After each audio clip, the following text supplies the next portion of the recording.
Look, all of us are wearing glasses. Fantastic. The nerd squad. Oh yeah. So if you'd like to introduce you guys yourselves to chat, what do you do? What do you work on with this? And for those who don't know, we're actually going through and doing an interview with the developers today for Expedition 33. And I have to say, before we start, game's phenomenal. You guys are amazing. Game is awesome, dude. Thank you so much. Thank you so much. Yeah. Sorry if there is some background noise. There is some construction work just next to us. You're totally fine. Don't worry about it. Okay, cool. So on my side, I'm Guillaume Roche. I'm the CEO and creative director at Sandfall Interactive. And I am Nicholas Maxon Frank, art director for Sandfall. Nice. So just tell me a little bit about like what you guys do on the game on a daily basis. Like what do those titles entail?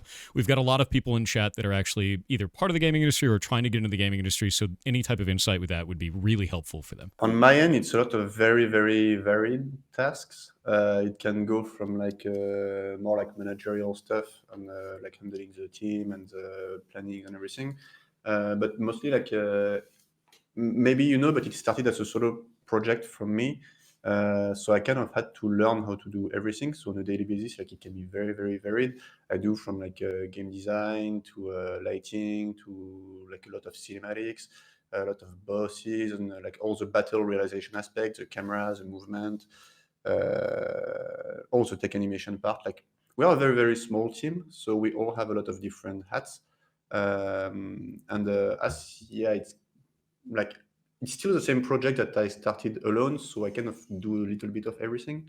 But mainly my tasks are like the realization tasks, writing, cinematics, battle cameras, and battle design.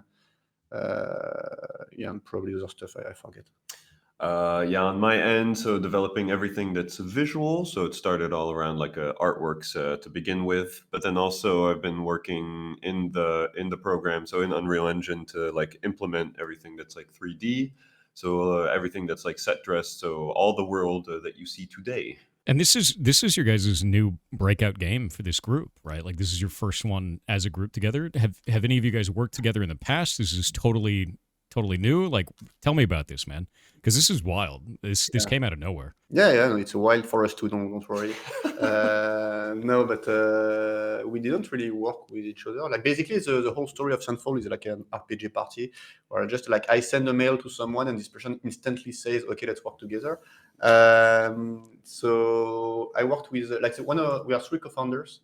There is myself, Tom Guillermin, our CTO and lead programmer, and I met him at Ubisoft when I was working there. On the Division 2 in Sweden. And the third one is François Meurice, who is a close friend of mine. But apart from that, like Nicolas, I just sent you a message on ArtStation because I loved his art style. And I had a list of all the artists I wanted to contact to work with me on the art direction. To lead art direction. I'm not an artist in this sense. And he said yes instantly. Same for Laurent Testa, our composer. Just found him on a random, like obscure indie game forum, and he said yes instantly. And Jennifer, also our writer, with who we co-write the script. I found her she was actually a voice actress in the beginning that I found on Reddit that is like for voice actors working for free for passion project, because at the time it was just like a passion project. So it's really a team just assembled together in a very random ways, but somehow the synergy worked out. But it's our first project, and actually a lot of the team is very, very junior. For a lot of us, it's our first game that we ship. It's quite a miracle that we were lucky enough to have a team this cool on our first try. Honestly, I think that's a massive strength, though. Like the fact that you guys have a team that you describe as very junior. You've tried a whole bunch of things that we kind of haven't seen in games in a long time. Like the way that the game feels, the timings of stuff, even the simple thing in the very beginning of fighting the mime, right? Like just having like a mime boss right in the beginning, where I'm like, this game is very serious. It's very emotional, but it's happy to make fun of itself right in the beginning. And now I'm in a beautiful mime outfit for the rest of the game. And like I think that's something that I haven't really seen in games in a while. And I think that's something that I missed quite a bit. So it's very cool to see that. And you say it's very junior, but like you guys have a shitload of passion. And I'm really impressed with that. I think a lot of the players are too, So like how how does that kind of thought process go through the team when you guys come up with something for that? Like, do you all sit down and work on it together and like come up with something really silly with it, or like tell me a little bit about how ideas are born and worked through as a team with a small team like this? Yeah, I think that for me, like it's our best like way of making cool content is just like we think about stupid ideas, and we have a ton of stupid ideas. Like every lunch, we just like imagine like stupid stuff that makes no sense and are very silly. And the thing is, like we don't have any like very big like corporate meetings on like validation paths and everything. So very often it's just like just try something, and this person who has this idea just try something, and if it's fun, it's just like, hey Guillaume, come here, look at this, and I'm like, oh, this is fun, and we just leave him the game. And if it needs more polish, then we polish it a bit more. But in general, like the ideas are very like we are super open to everybody's idea, and I think that's our key strength is that we leave enough creativity for everyone to just like put their own soul in the game, but also like the creative vision itself is very very clear. Like we know where we want to go, but as you said, like it's something that as a gamer I was a bit missing also in games, like this mix of like games that takes itself very seriously with like a dramatic story and just like doesn't mess around with its very deep themes, but also have this kind of like silly humor elements that just like make, I think, the world even more lovable, because you have this contrast between like the silliness and you can feel the soul and like the artistry of it all through the humor, but also through the drama. Yeah, that's also one of our core strengths, I think, with the company as well. Is just like it's a combination of like happy little accidents and just like just being goofy all the time, basically. Yeah, I mean, it's really cool. You guys have an environment that's like that, right? Like I've found that environments like that where you can just like, hey, let's try this thing. I don't think that's ever going to go wrong, right? Like, so you guys are doing it awesome, man.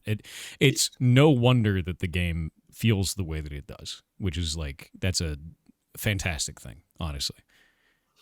And to be honest, like for us, it was even a surprise to see how appreciated it is, because like sometimes we feel like we went too far, but no, like it works well for people, and like we are super glad about it, because it's like really like the game is pretty much the studio soul put into video game form, where we don't like to take ourselves too seriously, but also we want to like touch on some very deep and personal themes. So like we are super happy to see how much it connected with players, and I think it's a testament that people want to feel the soul of a game when they play it. Yeah, I mean, I guess the basic way that I felt about it playing through, and I'm definitely not all the way through the game yet. You know, I've just kind of started. I think I've played about, I think like 5 hours now, right? And I've mostly just been exploring and trying to find everything and like learn the story as I go. Is the way that I feel about going through is you have serious moments, you have emotional moments, you have tough combat because I'm playing on expert mode, and then you've got kind of just fun where it's like trying to make fun of itself, where it doesn't try to take itself too seriously in that. And I think the thing overall is it's just play, which none of that is bad. Like that just feels really good. So I think you guys have gotten a really good mix on that.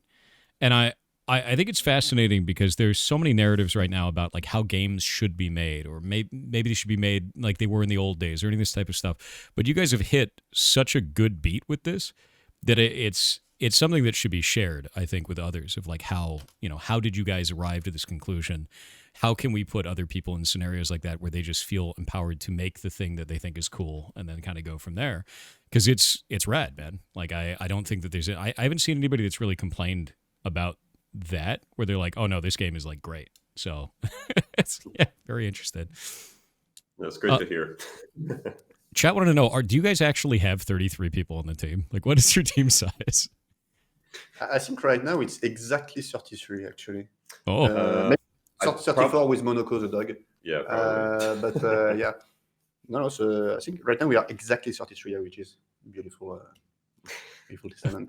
But so we are like about 30 in Montpellier, and we also have like the cinematic team which works from Paris, and there are 3 people. So we have a small office in Paris as well.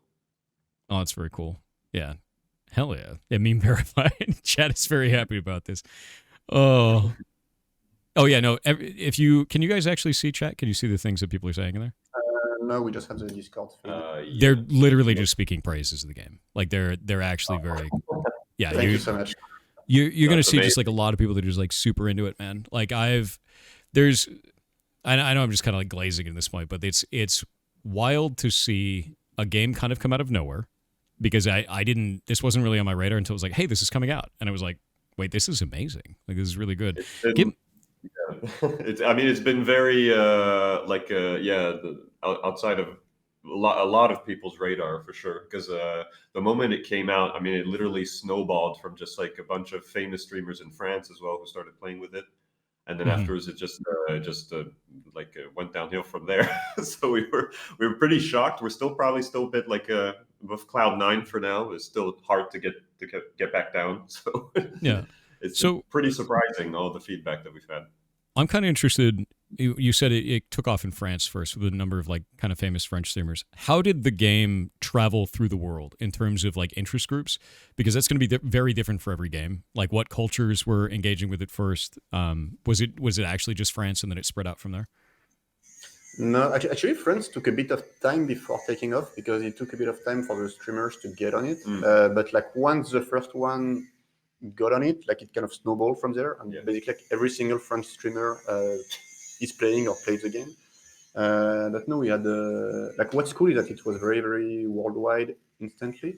Like we have a huge player base in America, in Asia, like even in Japan, we have Yeah. a lot of players. So really, like I think like the game resonates with kind of all cultures so far, which is really like cool to see. And yeah, I mean, I think there is something a bit universal about this game. Is just like it transpires our passion that we just poured everything into the game, and it feels very authentic and sincere. Uh, and I think like this kind of art form just resonates with more people. Hmm. So yeah, but there is no like one big market and one that doesn't like the game. It's really like worldwide so far. So thank you to the whole world, I guess. Oh, that's awesome. Yeah, no, it's always interesting to see because like we've seen weird stuff in the past. Like I've got a bullet hell game that we released. This is our first one from our studio, and we found that it like took off in Germany, and I was like, why? And it's like, oh, they just like bullet hell games and food right now. I was like, okay, like it's very Yeah. weird. But no, it's always fascinating because every game does that. Like how did you guys approach localization, especially for a game that has so much voice acting in it? Is the voice acting localized in any possible way? The voice we have two voice versions. We have English and French. Makes sense. And they were so we worked with a company called Side in the UK and Anatole in France, and there are companies like studios of recording, so that's where we recorded those versions. And yeah, the process was quite normal, like except for Andy Serkis and Charlie Coates, which were a bit like off track.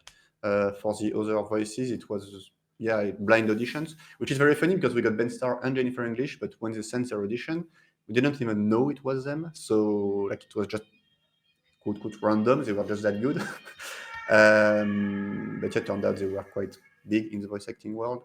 But then yeah, we recorded for about 5 months in the UK with like 3 or 4 days per month.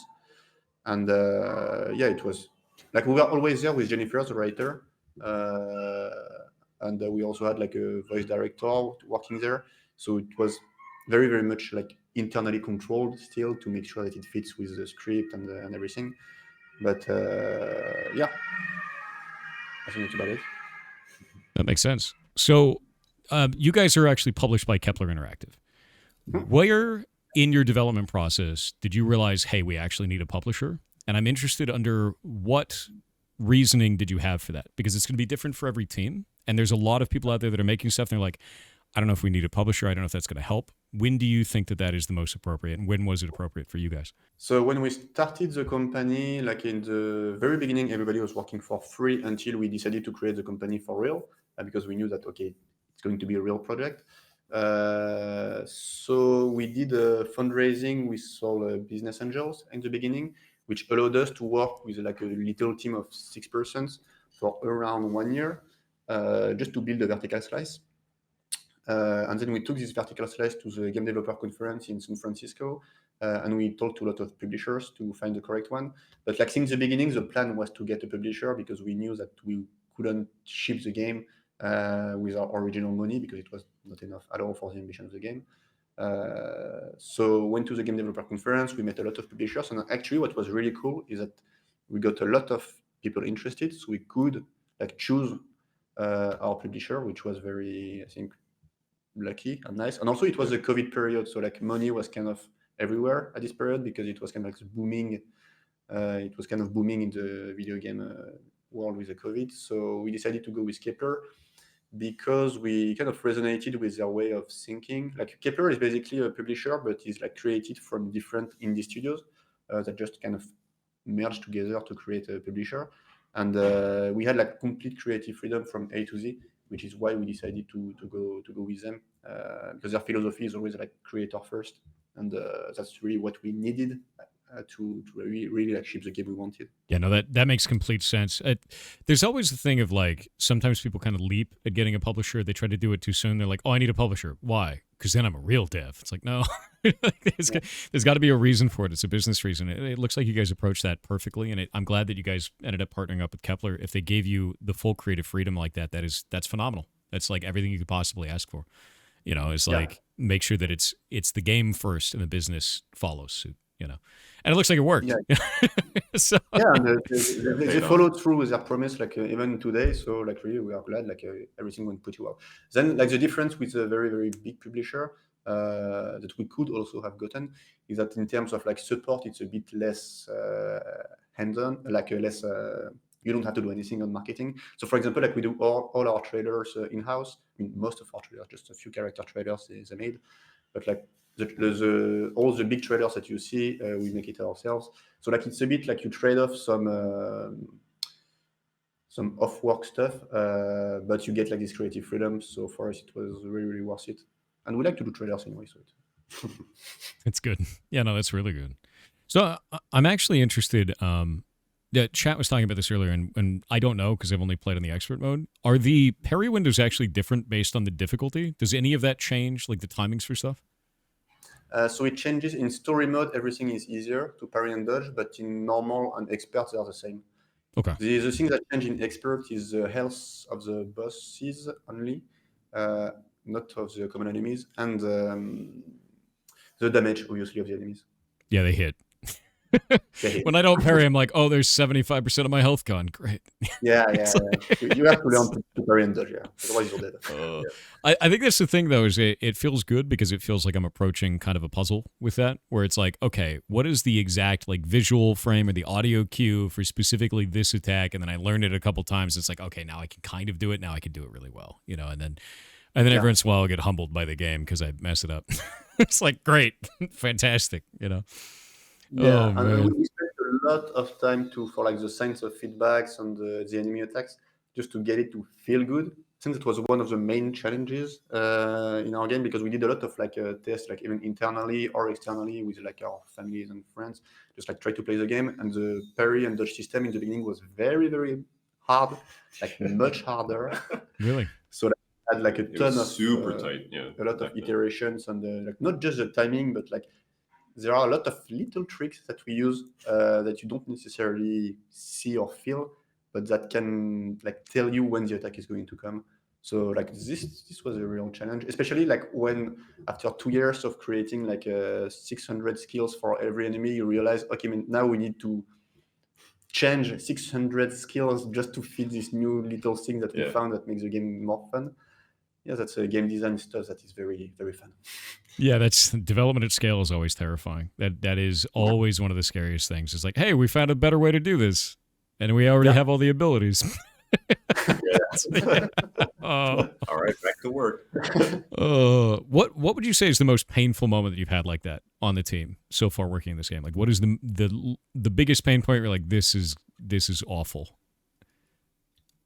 I think for me it was this really. Well, yeah. Like when I found like a thing like, okay, this makes the game feel 10 times better. Like during enemy attacks, I'm just like opening all the enemy skills, and then it was like a list of I think it was more. It was like 1,100, and it's like 3 to 4 minutes per skill. But you're like, okay, let's do it.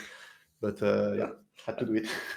I think for me was the world map, because I made the first iteration, the 2D world map you see when you go through, And then suddenly Victor, our UI designer, comes back to me and says like, "Oh, listen, it's not like the right coordinates. Nothing fits between the map and like where you're going. So basically, I had to redo that from scratch. So that was fun. Oh no, dude, that's rough. Yeah, no, Oh, that was like, well, I think one of the worst possible moments because it was near the end, I think, of production as well because we were making all that kind of stuff near the end. But apart from that, I think it was smooth sailing from there. No, Yeah, I mean that's kind of the risk also of like we YOLO a lot of things in the production. We're just like, okay, like let's go, we'll see what happens. Yeah, And this is a prime example of why sometimes we need a little bit more process to yeah, make sure, yeah. to make sure we Well, don't mess up. we've learned our lesson for next time. that's funny. Is there anything that you would say in the game that you are unhappy with? Something that you wish you had time to change that you weren't able to? No, I think it's more like little like quality of life features that we don't have time to implement, but we'll probably do it like in the following patches. But in terms of regret, like I try to think like this, there are some things that were cut and it would have been cool to be there. Yeah. But like I think compared to the original vision, we are like 80% there, which is already absolutely huge, Yeah. considering the scope was always far too big for our team. Yeah. So yeah, no, I think no big regret, to be honest. That's good. No, that's really good. Yeah, no, I'm actually so like with that in mind. What are some of the inspirations you had for the game? Because the best way that I could describe it earlier was: are you aware of the movie What Dreams May Come? No. No, I don't know. Oh, that's wild, actually. Doing a search. I'm just gonna do a quick search on that one. I just want to write it down. I will look at I it. thought Yeah. for What dream? sure you guys, this is right up your alley with this. Oh, wait, is it like a game, movie, or It's a what is it? movie. It's a Ooh, movie. okay. It's an older movie, but there's an entire section of the movie that you both have to watch this. I'm kind of blown away. That is very surprising to me. Chad is saying it's a perfect comparison. It's an old Robin Williams movie, older. Oh, okay. Isn't it the one where he's like in a bunch of red flowers, right? Or like Yeah, red petals? Point. but it's Yes. Okay. It does ring a bell now. Yeah. Now that you mentioned it. yeah, no, Okay. if you haven't seen that, you guys should definitely watch that. I don't want to spoil it because this is very very very in line with the game. And the best way I could put it is like it's What Dreams May Come, but if it was a nightmare. And then I really really enjoy that. Like I think I'm very surprised you guys haven't seen that. So Yeah, like, I've seen bits and pieces, but never seen the entire movie though. So it's gonna blow you away when you see it now. We'll watch it. yeah, for sure. Like, because the comparisons between that and what you guys have crafted as a world, that's gonna blow you away. You know immediately what I'm talking about when you see it. That's crazy. Yeah. So what are some of the inspirations then for you guys? Well, Should we sure. start? Yeah. It started off more in like the whole game started more in like a Victorian era, but with the story and the pitch going more towards like Paris, we were kind of like focusing more on like our Haussmannian Belle Epoque architecture that we generally would see in Paris. And then afterwards, I think the fact that like our inspirations were more like towards like more abstract and surrealist painters. So like more like Dali and all that kind of stuff. So like the fact that everything is sort of like melted down, a bit glitched out. So like our environments and our city. That those were one of our main inspirations for the game, mixed with like Art Deco. Like I loved the Dishonored franchise as well for the game. So adding some Art Deco with some Belle Epoque, I think we had something pretty unique and special. I think for that game, for our game. Yeah. In terms of gameplay, like it's, I think like I'm one of the biggest JRPG fan of all time. I obviously I played think your all the mic Final Fantasy. Yeah. Mike's not picking you up as well anymore. Was it just mute? No. Because it's muted? Hello? There we go. Now it's picking you up. Okay. Yeah, so I was saying like in terms of gameplay, like I think the JRPG inspiration transpires through the game, obviously. But like the beginning of the project, it was really about like making a like high fidelity turn-based game since the beginning, with something a bit different, like in terms of gameplay even. Because like I think I've played almost all the JRPG turn-based games that exist. And now I'm a little bit like burnt out of this kind of game because like when I started, like in terms of gameplay, I really quickly see, okay, so I need to do this to go this path because like I see the references. So it was really about also like changing a bit the turn-based genre. And I was playing Sekiro actually on the side when I was just developing it as a prototype. And like one night it just triggered me. I'm like, I'd like to parry in my turn-based game. So I just like tried a very quick prototype of like just a dodge system in the beginning, and it just changed the game immediately, completely. And like I was like, this is so cool. Why did nobody do this before? And then I learned that Mario RPG actually did it. It's François actually who told me it's like Mario I was just RPG. going to bring that up. Yeah. I was like, But I think the didn't do first time I ever experienced that was Super Mario RPG, like way back in the day. Yeah. I'm not a Nintendo guy at all. I like, never played Mario. I caught up with it later, but I didn't grow up with it. But it was really like even compared to Mario RPG, like it's really more central, I think, to the game and much more core. So it's kind of like the next step to Mario RPG's defense system. But so it wasn't an inspiration, but it somehow worked a bit the same way. But no, yeah, definitely like a lot of JRPGs and Sekiro, like my love for also like the action games like Devil May Cry, which also transpires a little bit sometimes. But very, very much Japanese like PS1, PS2 era. This is the games I grew up with, and I think this game is like kind of like how I processed all of these games together and just like put something that I would really want to play. And yeah, no, chat, this is not the first time parry on turn-based. I think the two Okay. earliest examples that I can think of are Super Mario RPG and Yakuza. Mother 3, which is the other one that had that. It was like on action. It was on the enemy's heartbeat that you could do it, but you had to like listen to it. It's a whole mechanic around it. It's pretty interesting. Yeah. Yeah. No, we are definitely not the first one to do it. And even Yakuza and Sea of Stars, you have some mechanism when you can like reduce the damage when you press the button at the correct time. But it was really about like they were not actual inspirations. For me, the inspiration was really Sekiro. So it's how do you get the thrill of like this when enemy attacks, you have to parry and like learn the counter attack and everything. So like I think the philosophy is very different because it's not like a secondary mechanic. It's really like core to the gameplay, and it's not a little feature. It's basically 50% of the battle system. So with that in mind, that's the kind of the mechanics side of it. Knowing now that neither of you have watched What Dreams May Come, where did this environment come from? Like where is your guys' inspiration for these environments? Because that would have been my primary choice for where that came from. It comes from the noggin essentially, but I think most of the references I've been kind of searching for, like I think my very first search was like I think ceramic textures, which I think was something that I've never really seen in the game, and also concept art that I've seen for like shows, like Cirque du Soleil type shows.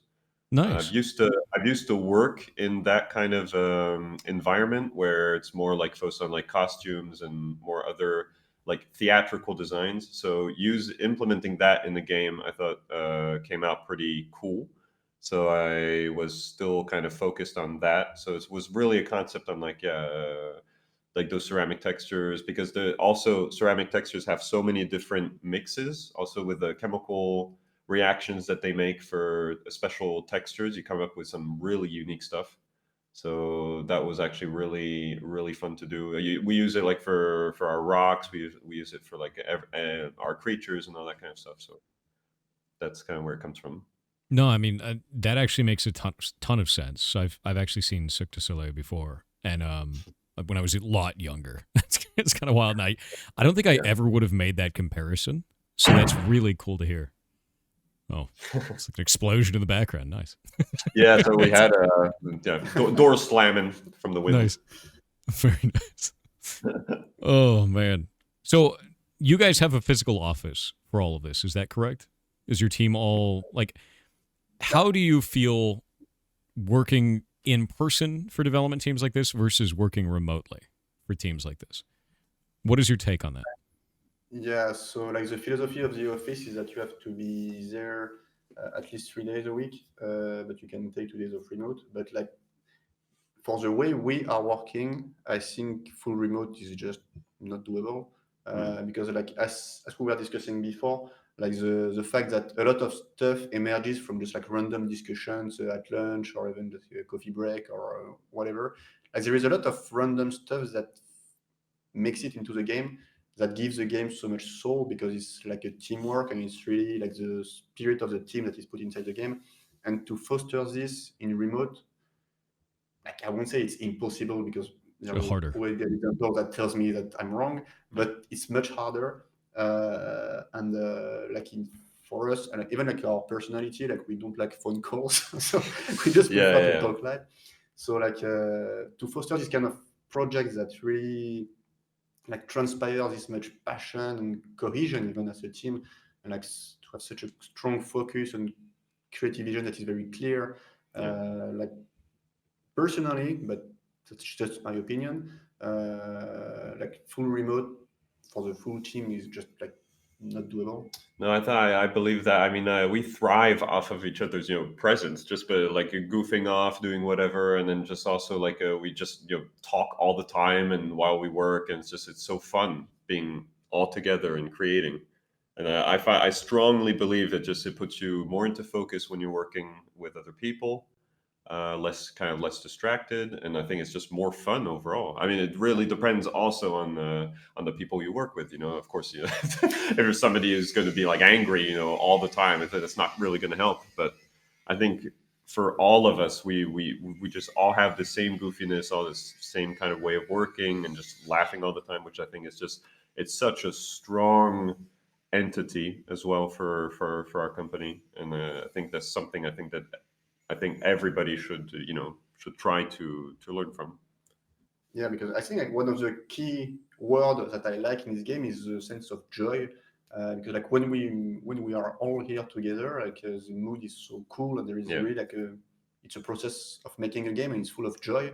And this joy, I think, like really transpires through the game and through the different stuff you can find, the goofiness, but also even the drama. Like it's such a joyful process to even like create drama when we work together all together. Like there is a sense of soul that I think is very much harder to do in remote. Just makes it so exciting to always to wake up every day and go to to work with people you like working with. It's really fun. No, that makes sense completely. I'm going through the very beginning of this, landing on the beach and then immediately just getting eviscerated, right? Like that absolutely blew me away, because I was like, oh, he's going to be a big bad. We're going to fight and we're dead.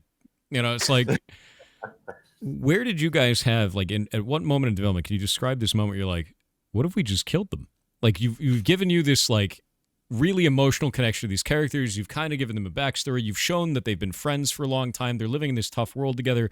You've kind of built the quintessential, these guys are going to be a party together, and you cut his head off. Like, it's just it was very early on, right? Yeah, just, That was in the very, very beginning. Like my own taste as a writer is stories that shock you all the time, and like it can be just like shocking in different ways, like making you laugh, and making you cry, of making you surprised, making you horrified. And I think that is something that is very rare in video game writing. It's like strong emotions these days. Like I don't play that many games because like for me one of the key catalysts is emotion. And like when I say I don't play that many games, I mean like narrative driven games, because very often they fail at making me feel strong emotions. And since the beginning, like the script, when we wrote it, we wanted to have like a lot of scenes that really make you feel something. So in the beginning, like you have like some fun with the NPCs, you have some sadness with Sophie's, and you have some shock with the beach. So it was really about like keeping the rhythm and keeping you invested, and really having like making you feel this emotional roller coaster that is very present in movies, in series, with the writing, where it's like the goal is to like keep you engaged, but in a good way, with like emotionally engaged, because you care about the characters, and you know that you never know what to expect, which is I think one of the best things in storytelling is when you have no idea what to expect. When a story becomes predictable, it becomes a bit boring always. So like it was establishing in the 2 first hours of the game that anything can happen, and anything happens in this game. So it was really like since the very beginning, and like in terms of writing, the inspirations were not taken from games at all. Like it was really more like the movies we like with Jennifer, and the series references and our own taste, and even like our own like personal stuff that we put in the game, and that makes the dialogue more natural. But yeah, I think it's really about emotions and conjuring this kind of feelings that very very good stories can have, which is just like you never know what to expect, and every time something happens, your eyes are wide open and you're glued to the screen, because yeah, it's cool to have some sort of violence, some sort of love, some sort of sadness. So yeah, it's really this. I think we love diverting your expectations, especially in this game. Which is something Yeah, you can't really see with the Game yeah, of Thrones season. Yeah, But, of yeah. course. yeah. You said you had some inspirations of like movies. Which ones would you say you would call on like most in the development of this game? Hmm. Because it's very interesting. A lot of the times, game developers will say, "Oh, Yeah. this is the game that inspired me to do this," Yeah. but this very much feels sort like more towards the realm of film with the way that it's all set. I think that's a very positive thing, and you said that, so I'm really interested in that. Actually, one of the movies that inspired me a lot, and it will make no sense probably for a lot of people, it's La La Land, and I will just leave it here because most people will be like, "What the fuck? Why is he talking about La La Land?" But no, it's one of the movies that inspired me in terms of writing, in terms of just like Really? scenes, and I don't want to spoil, so I will just leave it at here. But yeah, definitely an inspiration, and also like for the I'm a big like manga reader. I don't really watch them, but I read a lot, and like mangas like Monster, like Berserk, Attack on Titan, and this kind of dark mangas also were kind of an inspiration on the tone and storytelling devices. No, that's cool. Yeah, no, that's super. Now I want to watch that movie. It's Oh. pretty good. Oh yeah, no. Somebody in chat said Made in Abyss too. That I could see the comparisons drawn with that kind of like the world setting. Where like, no, this world is terrifying. It's actually I did think about that while I was playing through it too.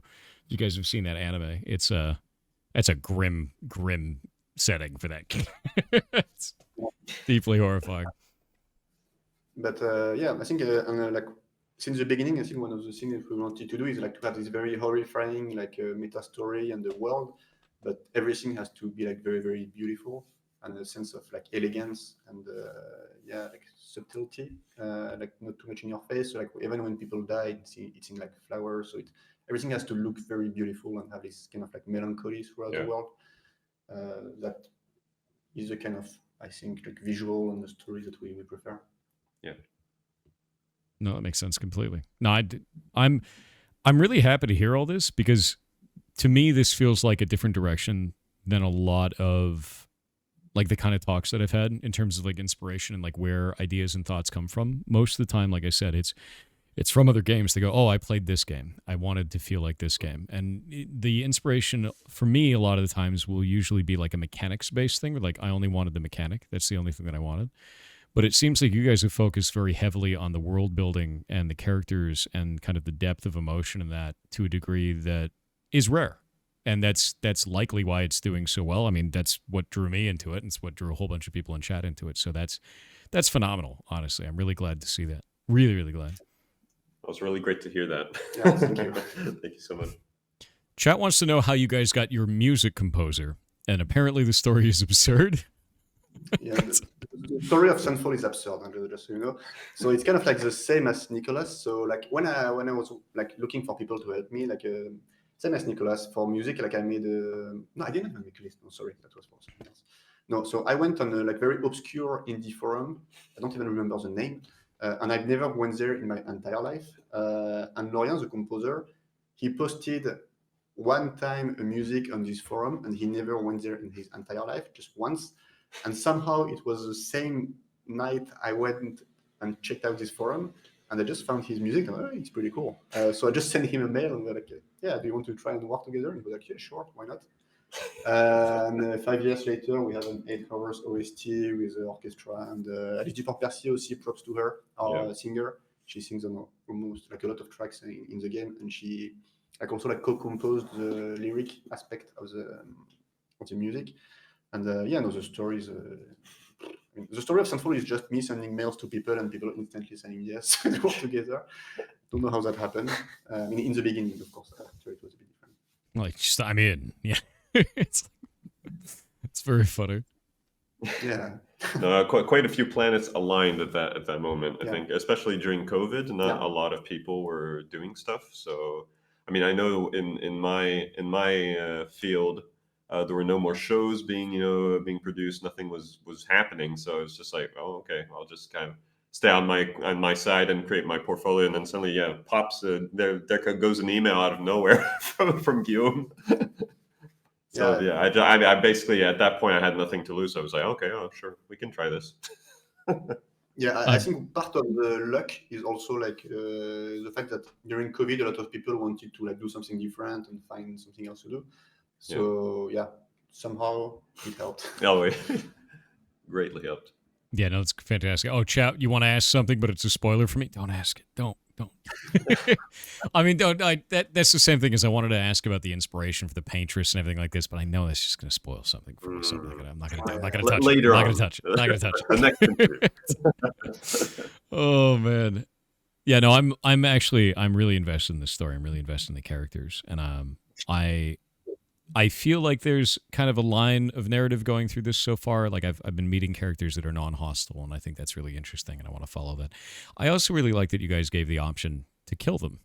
It's like, do you want to make an enemy out of a friend, or even not even a friend? Just do you want to make an enemy out of a neutral party? That's very interesting. I like that quite a lot, and even down to like, the shopkeeper. You got to beat him up to get extra items. That's so, and like. It's just part of his personality. He's like, oh, so you're actually a badass. I'll sell you more stuff. Like that's... Yeah, they love a good fight. Yeah, I love that. I actually really enjoy that. Oh, chat wants to know if there's going to be an art book. Oh, sorry. Go ahead. Go ahead. For an art book? Or are we allowed to say? Or?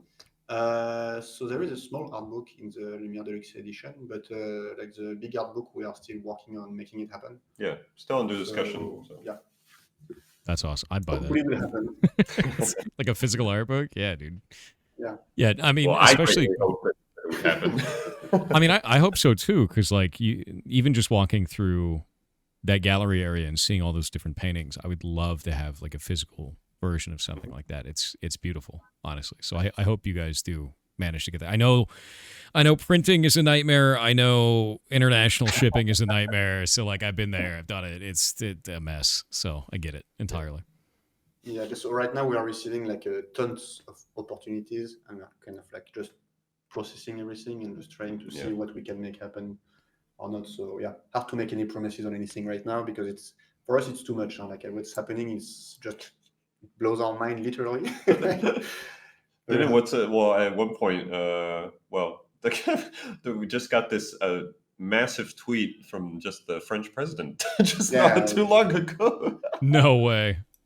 It's completely absurd. Yeah. It's like I'm just pinching myself to this day. I don't really know what's happening. But did that actually really? Yeah, oh yeah. It's out there. So we're like, okay. Sure. Like every day we get a news bomb like of something like we broke a record or anything like. We wake up one day and like, oh, there's this. Okay, well, let's try to go to work and think, pretending nothing's happening. That's amazing. It's pretty wild. So no, that's great. That's amazing. Like that's crazy acclaim, dude. You have a president. Yeah. Oh, that's wild. That's completely wild. What a rush, man. Oh yeah. I think even though it's been a week, I'm not quite sure. Like it's we're still in denial mostly about this. So yeah, no, I'm looking at the tweet here now. It's French President Macron congratulates Clair Obscur, Expedition 33 developer, for creating, quote, one of the best rated games in history. That's it's the president, so it's the president saying, "What do you do with that?" It's like, all right, that's wild, dude. No big deal.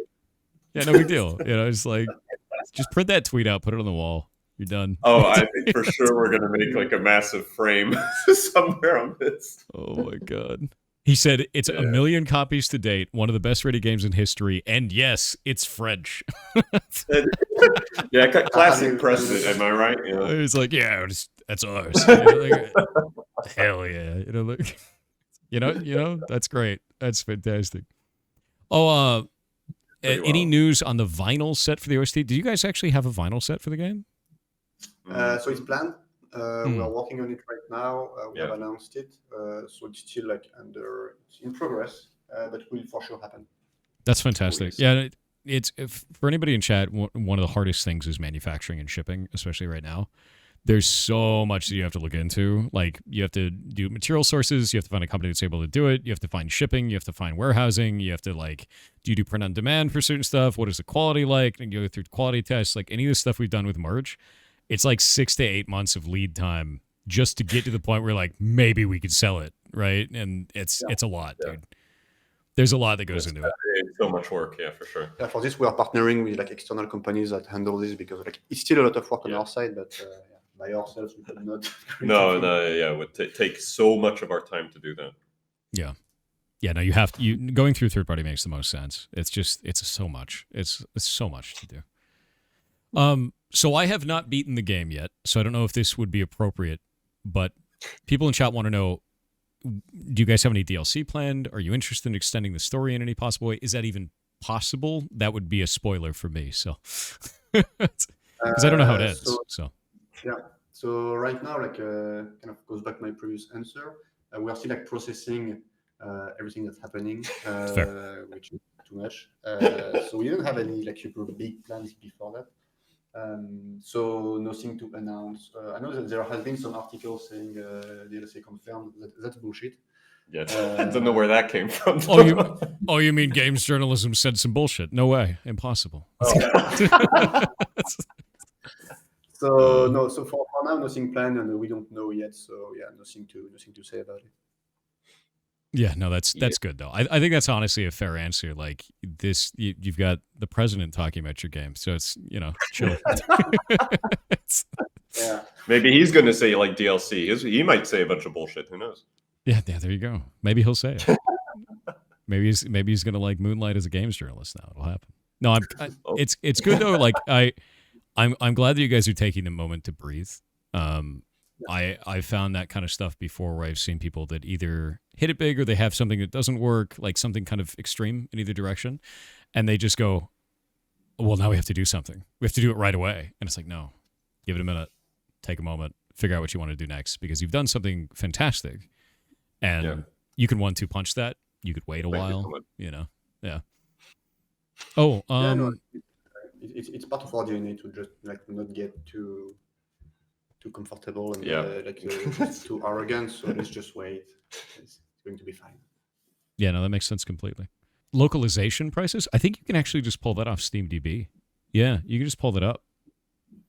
There's always a really hot button issue. We have a very global community inside of our community, so lots of people from all over the world of the cost of games in different localizations. So they were wondering what the prices were on that. And what is your guys' approach to that? Actually, I'm interested. How do you feel about pricing games on an international basis? I don't think we have a very strong stance. We just did it naturally. It was just it wasn't ever in discussion. It was just Kipper said we're going to do national prices, and we're like, okay, cool. Yeah, sure, do your thing. So I don't know. I don't have a lot to comment on it. It was just always the way we are going to do it. So it just happened. No, that makes sense completely. I'm looking through it on SteamDB just to let you guys know the spread that you guys have is normal and just totally good. What we see a lot of the times is Brazil gets left behind. So the cost in Brazilian reals is usually way too high. You guys have it at 30.53% off, which is great. Usually you'll see most games will have it around 20, and it's just way too expensive for them. They just end up pirating. That's why piracy is so high in there. Yeah, we've looked around anyway some people came back to us saying sometimes the prices were too high, so we were kind of rectifying that anyway. No, that's good. Yeah, because it's complicated to know the correct pricing. Yeah, for sure. 55 countries at most. I think the hardest one that I've been running into is the euro, because you have so many different countries that use the euro, and it's how do you balance the cost of a game between Greece and Germany. You just don't, Yeah. because like the income is so different between those two countries, but they're both using the euro at the same time, and you're just like, well, what do I do now? It's like, yeah. For this, we rely heavily on Kepler because Yeah. we are not expert on the subject at all. I would Oh, have no yeah. idea what to do. Yeah, same. It's funny. So, how do you guys feel? Has there been anything in the game that players have done that has surprised you yet? Maybe even speedrunners, maybe like weird builds that people have made. Anything that you didn't think was possible that they've shown you was? Yes, so we had an internal like kind of small competition and like how high we can hit with a single hit, and the players broke it in like 1 week. So, but I think like it's Leo internally, like our VFX artist. He's like the top contender, but someone took the throne online, I think and now he's engaging with him on Twitter. Like, and he rebroke the. there's a constant posts of like the score is constantly going up between between the two. Yeah, so that's fun. But no, like the speed at which people found, like there are still something that people didn't find, but the speed at which players found like broken builds and everything was. I mean, it was a testament to how much they loved the system, so that's great. Yeah, for sure. But they destroyed the hard bosses a bit too quickly. Yeah, I think there's some people who were pretty generous with the side content. So by going through there, you can literally just one shot. I think like the golden path. Oh, it's wild. Yeah, no, build variety seems really good. As I unlock new abilities, like I'm seeing all the combos with it. And I was like, oh no, like now I can just build like a machine. Basically, it's like this guy's just gonna have infinite AP now. Like we're just gonna do that, or like all the combos with fire. It's I love that. Like I really enjoy that actually. And I think like it was something that was very clear in the creative vision in the beginning, is that we want players to be able to break the game, because like it's something that you could really do easily in like older games. I feel like it was a bit less balanced in a way, but like in endgame you could do like absolutely crazy combinations, and it's something that is much more rare these days. I feel in RPGs where it's more like you have playtests, so you have players testing everything, and everything is like kind of controlled. And our philosophy in the beginning is like, okay, we put a lot of very fun stuff in the game, and if at the end like someone spends 3 hours like theory crafting, he can absolutely destroy the game, and it's fine because it's fun. It's a single player game, it's not online, so who cares? So like since the beginning, it was one of the points that we put a lot of very fun stuff. Of course, like the game is balanced around like the normal player, let's say, so like the experience is controlled in a way. But like if you want to destroy it, you absolutely can. But it's fun. No, that's good though. I think a general standard that we see quite a lot right now is sort of the opposite approach, where they go, "Oh, that did like 5 million damage. Let's fix that." And it's like, but why? Right? It's a single player game. You'd make it 50 million. Who cares? Exactly. It's like have fun with it. I love that line of thinking. I love that direction for that. You know, I think it makes sense to rein that stuff in a multiplayer environment, but in a single player environment, just have fun, go crazy with it. Oh yeah, no, here we go. How did you guys choose the names in the game?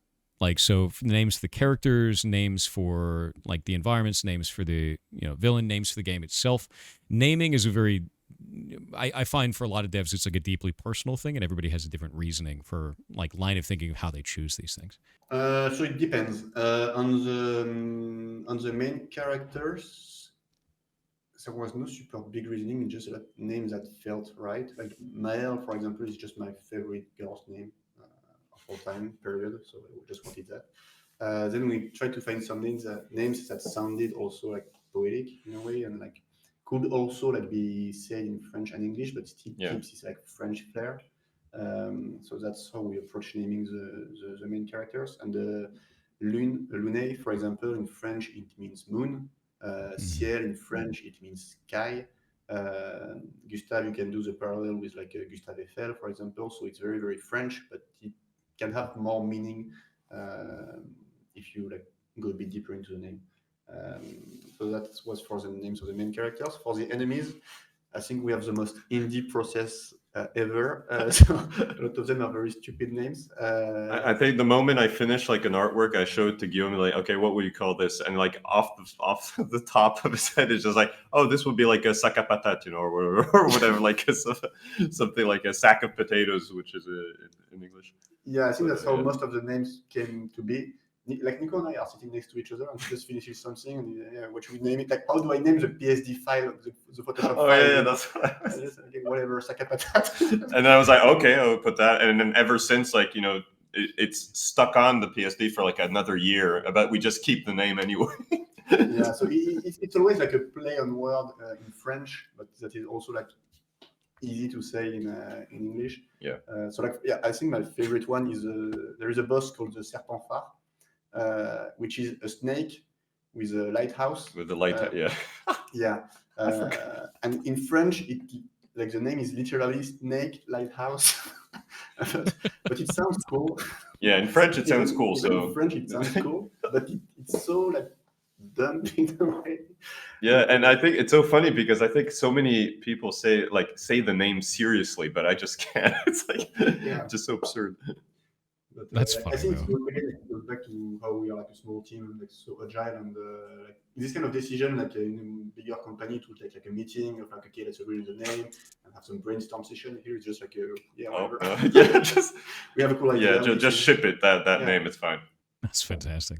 Well, we're close to the end of time now. I think we're actually just about to hit it. Is there anything that you want to tell, like either people who are trying to develop things in chat, people who are just trying to get started with their project, any words of wisdom that you can provide to them? So I can speak a bit about it, but take it with a grain of salt, because I consider myself like really, really, really lucky in how all the stars aligned. But I think that's the most important thing when you start a game, and I see it sometimes with new devs, and I don't agree with that, is that you don't have to make a game that you think people will like. You have to make a game that you will like. And I think that it's been like the key thing since the beginning. It's like in terms of like creative decisions, it's if I would not like it in the game, it doesn't go in the game, and it makes it very personal. But it's not like narcissistic or anything. It's just that if it talks deeply to a player, like really, really deeply, it will, in my opinion, never fail. Like we are lucky enough that I have a mainstream taste, apparently, because it's appreciated by a lot of people. But like even if it's a niche, even if it's just a niche, and I was expecting this game to be niche for real. I can surprised at how much it blew up. But I think it will always resonate if there is a sense of honesty and truth and joy in the game.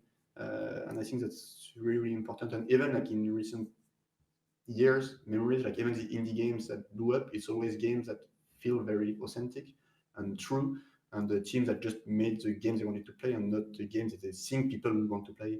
So I think that will be my biggest advice. But once again, like I'm lucky enough to have tastes that apparently align with a lot of people. I'm also very lucky that we got to have like this, quite frankly, like amazing team. Like I still don't believe it to this day. So yeah, really my advice, but everybody's different, so just me. Let's see, words of it. Well, what he said first, but I think I probably might be a bit sort of I'm sure people have heard it many times, but I think it's just like when you're working in one field, which is like working just in environment design or just like doing artworks. I think it's like you shouldn't be just afraid to just learn other things. I know that I've never done like set dressing before until I joined Sandfall, and ever since I've been like constantly doing it all the time for all the biomes that you see in the game. So it wasn't only artwork in the end, because we since we're a small team, we have to help each other out. So that would be my advice. Yeah, absolutely, 100% what he said. Like, don't be afraid to learn new skills, because you will have to. Yeah. We all learned a lot during this production, because we didn't know anything at the beginning. Yeah, no, that's fantastic. And I'm really happy to have you guys on. This was great, and I can't wait to finish the rest of the game. So yeah, it was a blast. Are you nearing the end of Go Blue, or where are you at? I don't know. Okay, all right. I am unaware of my overall position in the game. I just fought 3 gigantic dudes at the same time that shielded each other, and I won. Okay, we know where you are. Okay, yeah. I was like, oh, I'm gonna fight one of these guys, and I was like, oh, he's got backup dancers. That's great. That's great.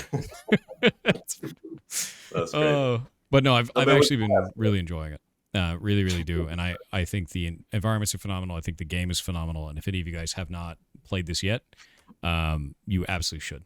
You really, really should. This thing is something very special, and it shines. It shines in a time where we get a lot of games that are sold, I think, mechanics first. This is mechanics and story, which is rare to see. You get everything together. It's fantastic. So you guys are doing great. Well, we're sending much love to the chat as well. Yep. We can't see you, but we love you. Yeah. Thank you so much. It's approved by the French president. That's true. Yeah. Yeah. There you go. Because why not? Chat is filling up with hearts now, by the way. So anyway, cool. We love you guys. Thank you so much. Yep. Thank you very much. If I can find it. You guys have a wonderful day. And thank you. Yes, thanks a lot, and good luck for your expedition. Oh yeah. I'll try not to die. I'm gonna die. I'm gonna die a lot. Yeah. Thank you. So yeah. Thank you so much. Bye. I'm very impressed with the game, and it's very apparent as to why.